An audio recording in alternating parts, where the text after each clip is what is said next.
আসসালামু আলাইকুম। আশা করি আপনারা সকলেই ভালো আছেন। তো এটা দেখতেছেন, এটা হচ্ছে আমার নানা। তো আমি নাটক করছিলাম, আপনারা অনেকেই দেখছেন। উনি একটা ভালো মনের মানুষ। তো প্রায় 4 সপ্তাহ ধরে হইব মনে হয় ভিডিও, মানে দেখা করতো ভিডিওটা বিষয় না, না আমার মন থেকে ভালোবাসে নানা। অনেক ভালো মনের মানুষ, 5 ওয়াক্ত নামাজ পড়ে।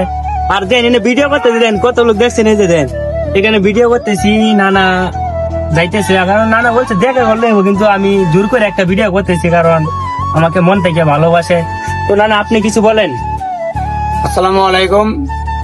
আমি ওনার সাথে একটু দেখা করতে আজকে 4 সপ্তাহ ধরে ঘুরতেছি, কিন্তু কোনো সুযোগ পাই নাই। আজকে একটু সুযোগ পাইছি, সেও সময় নেই। রানিং এ আছি, শুক্রবার ডিউটি চলতেছে। ওনার সাথে দেখা করতে আমার খুব ভালো লাগলো। আশা করি দেখা হইব সামনে, আপনারা সবাই দেখতে পারবেন ভিডিওতে। তো ভালোবাসার মানুষগুলা বেশি কিছু চাইবো না, এই ভিডিওটা নানা আপলোড দিবে, আপনারা একটু কষ্ট করে পাশে থাকবেন। তো আপনাদের ভালোবাসার জন্য এত কষ্ট করে দেন। এখানে অনেক মানুষ আছে, তাদেরকে নিয়ে ভিডিও করতেছি। নানা ভিডিও করতে চাইছিল না ভাই, তারপর আমি একটা ভিডিও করে দিতেছি, কারণ আমার নানা লাগে অনেক ভালো মনের মানুষ। আমাকে নাটকও সবার কাছে মানে ভালো। আপনারা হয়তো অনেকেই দেখবেন ভিডিওটা, আমার ভাই বাজার বন্ধু বান্ধব সবার কাছে যাবে। তো সবাই একটু শেয়ার করে দিন, অনেক খুশি হবো।